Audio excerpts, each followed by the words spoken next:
Lepo pozdravljeni na debatnem večeru založbe Družina, katerega tema je pesniška zbirka poljske pesnice Mažane Bogumiłe Kielar z naslovom Vaje iz neobstoja. Preden bi pa začel ta pogovor, katerega goste je prevajalka te knjige, in ne samo prevajalka, ampak tudi v bistvu sestavljalka te knjige, ki je čisto izvorno narejena antologija, Jana Unuk. Preden torej preideva k pogovoru, bi samo eno misel o letošnjem letu rekel, letu, v katerem je odšlo kar nekaj zelo vidnih, pomembnih ustvarjalcev slovenske literature, ki so bili tudi deležni, jaz mislim, kar primernega obeležja ob tem slovesu. Med njimi se je pa poslovil tudi en avtor, ki ga pa mogoče javni spomin ni tako zelo obeležil, tako kot ga ni pravzaprav tudi pozornost javnosti iz raznih razlogov za časa njegovega življenja, pa je vendar, po mojem globokem prepričanju, eno najboljših liričnih peres slovenske poezije. To pa je bil pesnik Rade Krstič. Tako da v nekem smislu se mi zdi, da je prav, da se ga vsaj na ta način v takšnem krogu spomnimo. Še zlasti zaradi tega, ker njegova poezija ni bila, ali pa ni, saj poezija še vedno živi, zelo daleč od tiste poezije, o kateri bomo danes tukaj govorili, torej o poeziji Mažane Bogumiłe Kielar. Še eno stvar bi uvodoma povedal,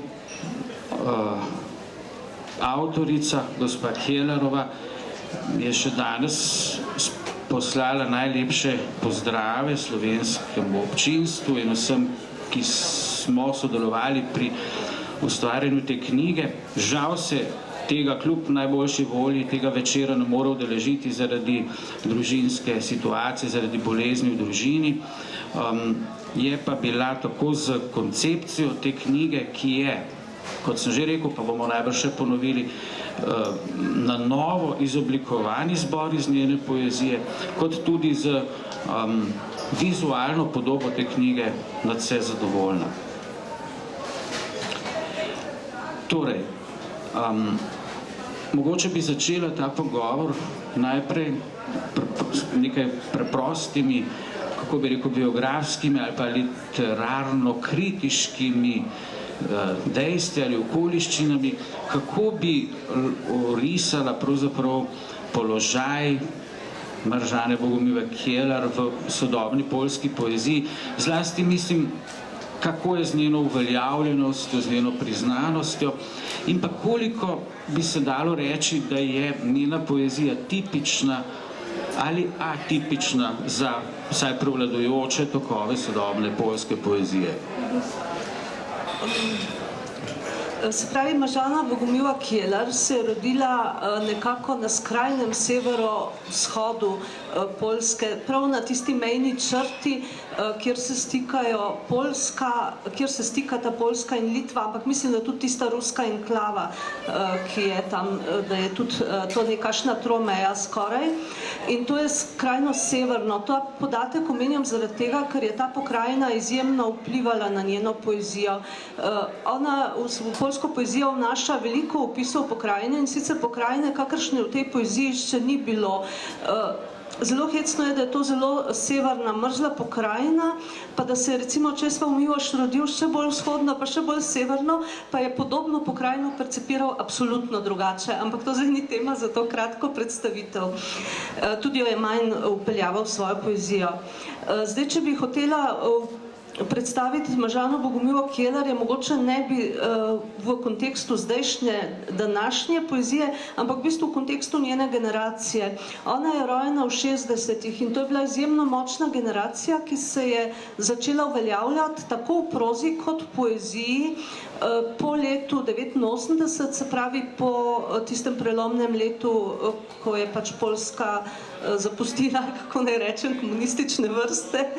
In mislim, v prozi so tukaj zelo velika imena, ki jih verjetno poznamo, ampak jaz bi se omejila na poezijo in ta generacija se imenuje generacija Bruljona, sploh za pesnike se rado uporablja to ime. Bruljon je bil en podzemni časopis, ki je najprej objavljal sicer še za časa komunizma uveljavljene avtorje, potem pa se je po letu 89 naglo preobrnil. Izdajali so ga mladi ljudje, tudi rojeni v 60-ih in je postal tako rekoč tribuna pesnikov, predvsem pa tudi prozaikov rojenih v 60-ih letih. Bruljon, beseda sama pomeni zapiski, ampak to je bilo ime časopisa.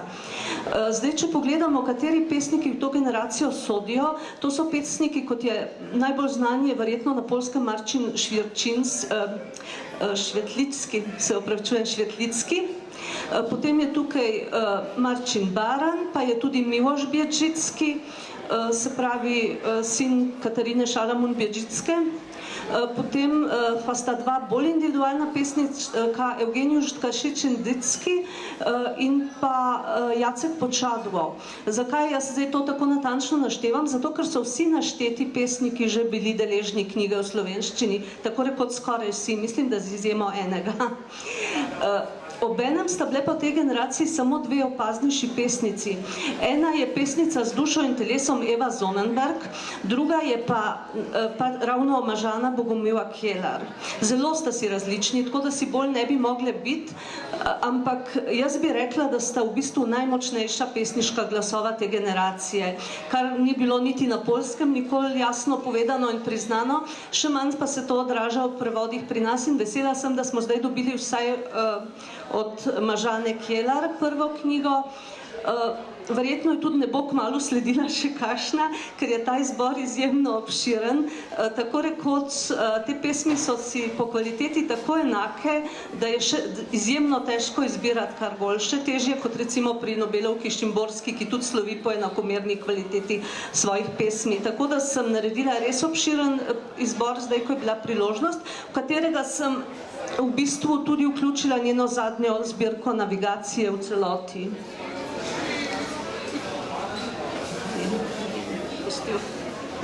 Ja, no in za te, moram pa reči zdaj, ker je pač me Brane vprašal po njenem položaju na Poljskem Parnasu, da je bila prav Mažana Bogomila Keler, pa čeprav je mogoče njena generacija ni toliko upoštevala in v primerjavi z njimi ni bila toliko izpostavljena, da je bila pa od začetka izjemno cenjena pesnica, izjemno recenzirana, izjemno hvaljena pesnica, čeprav so ji nekateri kritiki pa ravno tako od začetka, že od prve zbirke očitali neke vrste stalnost, nespremenljivost, celo monotonost. 4 zbirke do zdaj izdala, med njimi, razen izborov, med njimi so zelo veliki razmiki, 92. leta Sacra Conversazione, 99. Materia Prima, 2006 Monodija in šele po 12 letih lani, letos, govorim letos, spomladi Navigacije, ta tanka zbirka, ki je tukaj pokažem. Te zbirke so bile izjemno nagrajevane, že za prvo zbirko Sacra Conversazione je dobila vse v bistvu take pesniške nagrade, sploh tiste, ki so na voljo mlajšim avtorjem. Tako je recimo dobila nagrado Sklada Koščelskih, to je nagrada, ki se je takrat podeljevala na Zahodu, pa nagrado Kažimire Ivakovičuvne, to je nagrada za mlade pesnike, ki je poimenovana po izjemno pomembni modernistični pesnici, oziroma gre za to prvo predvojni modernizem iz 30. 20 let in nagrado časopisa Čas kulturi. Medtem med prvo in drugo zbirko je bila pa tudi pri nas v Vilenici leta 1995 in je dobila nagrado Kristal Vilenice. Takrat jo je prevedla Katarina Šalamun-Bjedžicka za zbornik Vilenice. Medtem ko je za drugo knjigo dobila potni list, tudi vidno nagrado Potni list politike časopisa in pa nemško nagrado Huberta Burde. Tako da v bistvu njena poezija je bila cenjena od začetka. Tudi so imenovali nekateri, da je prevzela pač to štafetno palico prve dame poljske poezije. To se je recimo poljske Sapfo, no, tako so poimenovali Jasnoževsko-Pavlikovsko pred vojno, zato prevzela. Ja, ampak če smem navezati, ko si ravno pri nagradah, žal si nisem zapomnil imena. Vem pa, da ravno na tisti dan, ko sem izporočil, da je šla knjiga v slovenščini, mi je ona odpisala, ona skoraj vedno isti dan odpiše, skratka ima to kulturo, komunikacije, veliko, da je prejela, da ima ravno tisti večer podelitev ene nagrade za navigacije, za zadnjo zbirko, ampak žal si nisem zapomnil. Jaz pa žal sem spregledala vam potem, tako da ne morem na pamet reči, katera nagrada se zdaj le podeljuje na Poljskem, kaj je konec novembra, res ne bi upala. Dobro. Zdaj, deloma si že tukaj se dotaknila njenega, kako bi rekel, njene trže pesniške, pa sloga, pa mesta, primerjav z drugimi pesniki, koliko je pač tipična ali ne. Tako ali tako mislim, da je vsaka dobra lirična poezija mora nositi pečat individualnosti, brez tega je pač mogoče lahko dobro narejena ali zanimiva, provokativna, vznemirljiva, ampak dobra pa lirična poezija ne more biti brez tega. Pa bi zdaj te prosil, če lahko, kot prevajalka, in težko, da kdo drug tako dobro spozna kakšnega avtorja kot prevajalec, ker se mu mora nekako zalesti pod kožo, to je že tako. Poveš, kaj vidiš recimo kot glavne značilnosti te poezije, kar bomo potem, mogoče bomo potem skušali to malo ilustrirati tudi s kakšnim primerom, ampak najprej pa tako en kratek očrt njene poetike. Kot pesnica je Mažana Keller v nekem smislu zelo klasična, ampak klasična mogoče bolj po naboru tem, kot pa po njihovi realizaciji pozneje. V bistvu, če pogledamo tem, je v njeni poeziji malo, to sta klasični temi ljubezen in smrt, pa minevanje, v neki v tem smislu mogoče tudi neki sledovi nemškosti te njene pokrajine, predvsem pa je pokrajina narava, je strašno navzoča v njeni poeziji, manj pa zgodovina, zgodovina samo občasno in bolj po ne v prikriti obliki. Mislim, že to, da se neka poezija navdihuje bodi si iz meteorologije ali pa iz, ne vem, geologije ali pa iz geografije, je dokaj nenavadno, da skoraj vsaki pesmi nastopa opis pokrajine ali pa, če se pesem drži nekega ožjega okoliša, recimo pesničnega vrta, opis narave. Ampak poleg tega je pa še to, no, v bistvu ja, ta nenavadnost načina, kako to ona opisnjuje. In jaz moram reči, da razen raznih slovarjev pa to, ampak na vsak način je meni najbolj prišel pri prevajanju prav geografski terminološki slovar. Mislim, to se mi še v življenju ni zgodilo, tudi pri nobeni prozi ne. In hvala Bogu sem ga ravno kak teden, preden sem začela prevajati, dobila v roke, mislim, iz enega odpisa na Sazuju, ker če ne še opazila, ne bi, da obstaja. In mislim, res nenavadno je to, ne? Kako zelo je ta pokrajina navzoča. Nekoč je rekla, da recimo, da ona pesni iz nečesa, da ta pokrajina, njena domača pokrajina, iz katere, ta severna pokrajina, iz katere se je preselila v Varšavo, da v bistvu določa utrip njene krvi in da pač ona piše s tem utripom te krvi, da iz tega črpa navdih, kar je izjava, ki je recimo, pa spet, kot smo rekli prej, da zelo izstopa in je različna, ki je zelo v tradiciji nekako poljske poezije, ker nekako podobno svoj navdih recimo definira tudi Česlav Miloš. No, res je tudi iz podobne pokrajine, ampak mislim, da jo čisto drugače doživlja. Kaj bi še o tem povedala? Mogoče ta opis narave, ki ni tako kot večinoma so opisi, da pač uporabljajo relativno splošne besede, ali pa se fiksirajo bodisi na organsko naravo, ali pa anorgansko, ampak pri njej pa oboje to prepleteno in prav govori dejansko o anorgansko naravo, ne opisuješ splošnimi besedami, ampak v bistvu z tako rekoč strokovnimi ali znanstvenimi termini. Ja, prav znanstvenimi termini, recimo z glaciološkimi, se pravi iz termini izvede o ledenikih, pa z geomorfološkimi pojmi, dejansko ona tudi se za to zanima in kot je v enem od redkih intervjujev, jaz ne vem, če mi je uspelo 3 najti vsega skupaj, da jih je kdaj dala. Mislim, to mi je strašno všeč, da nekdo tako zelo loči svoje pesnjenje od pripovedovanja o sebi ali o svojem pesniškem postopku. Skratka, zelo je redko besedna pri opisovanju svoje poezije in pri dajanju intervjujev, ampak je v enem od med redkih intervjujev, ki si jih je mogoče najti, je povedala, da se v bistvu, da ona prebira strokovne knjige o ledenikih in ta intervju se že sam po sebi imel naslov Razumeti ledenike. To je tisto, kar njo zanima. Ampak tako da dejansko tukaj je ogromno besed, ki jih jaz v poljščini sem morala dejansko iskati isto po teh priročnikih in po teh omenjenem slovarju, da sem našla slovenski ustreznik. Čeprav je včasih slovenski ustreznik manj kompliciran. Ne vem, recimo, ampak za permafrost recimo imajo Poljaki besedo, mi pa imamo tujko. In vse to je bilo treba primerjati, a gre res za isto stvar, za isti pojav.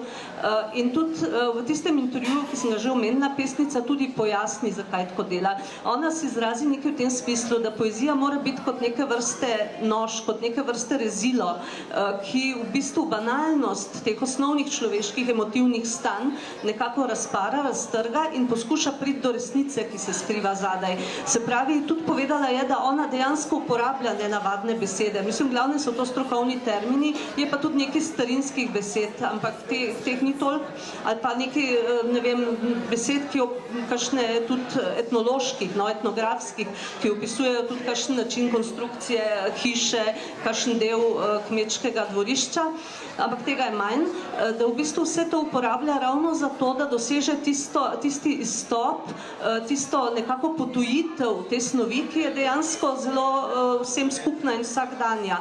In recimo, tudi če se ona ukvarja z minevanjem, z ljubeznijo, s smrtjo, predvsem smrt je izjemno izpostavljena s prekrasnimi metaforami, opisovana tako, da te dejansko presunejo ti verzi, je pa vseeno tako, da se loteva vsega tega iz dejansko nepričakovane perspektive. Recimo ljubezen, kjer se nekako ena od znanstvenic poljskih je recimo njen način pesnjenja poimenovala zaobrnjena apokatastaza. Se pravi, ona ne išče, kaj bo z nami, kaj bo s pojavi tega sveta v neki večnostni prihodnosti, ampak se v bistvu vrača v neko preteklost, ko nas še ni bilo, odkot prihajamo, na ta način zaobrnjena. In recimo, če ona zapiše, da sta bila ona in njen ljubi, recimo, nekoč vključka v kamnini, vključek je tudi znanstveni termin, se pravi nekaj, kar se v kamnino ni prelilo, kar je ločeno, znotraj nje neka druga snov. To pomeni, da ta ljubezen praktično je dokaj nenavadna, da nima nekih meja, da ni zamejena nikamor. Da v bistvu je nič ne omejuje, ne preteklost, ne dokaj nenavadna perspektiva, bi rekla. Ja, pri čemer je tudi to zanimivo, da po eni strani je usmerjena recimo nazaj v to predčloveško stanje, ki ga pa po drugi strani pa še enkrat zaobrne včasih v prihodnost in v prihodnem času govori o tem, kako se bosta pretvorila v neke anorganske recimo snovi, ampak bosta vendarle ona dva tam. Se to je verjetno namen te zaobrnitve, čisto človeška želja, da bi se potolažili za prihodnost in v bistvu nekako si razlaga pesnica, da ta prihodnost ne more biti nič bolj strašna kot to, kar je nekoč že bilo, kar je ona nekoč že bila, kar sta ona dva nekoč že bila.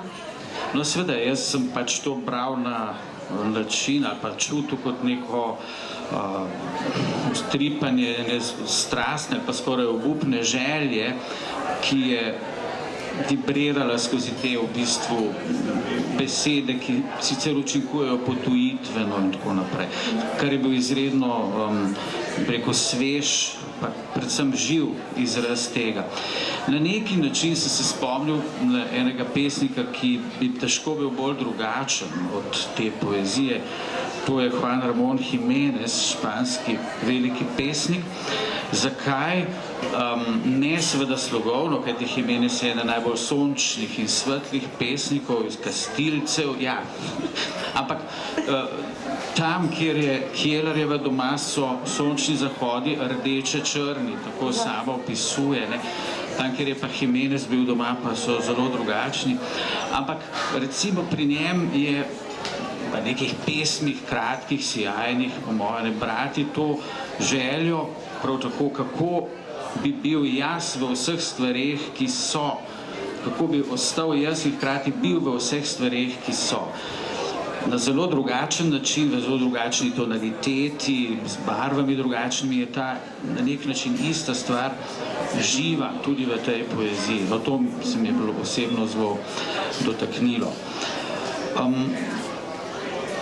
Mogoče pa bi zdaj od tega opisa poetike prešla k kratki ilustraciji tega, kar bo mogoče za to več povedalo, kot pa katerikoli kritiki uspe, ali pa poetologiji, pa predlagam, da bi mogoče prvo pa zadnjo pesem iz zbirke prebrala. Mogoče bi prebrala Jana v izvirniku, jaz pa potem v prevodu. To še pred kakšno uro jutranja medla? Ja, prosim.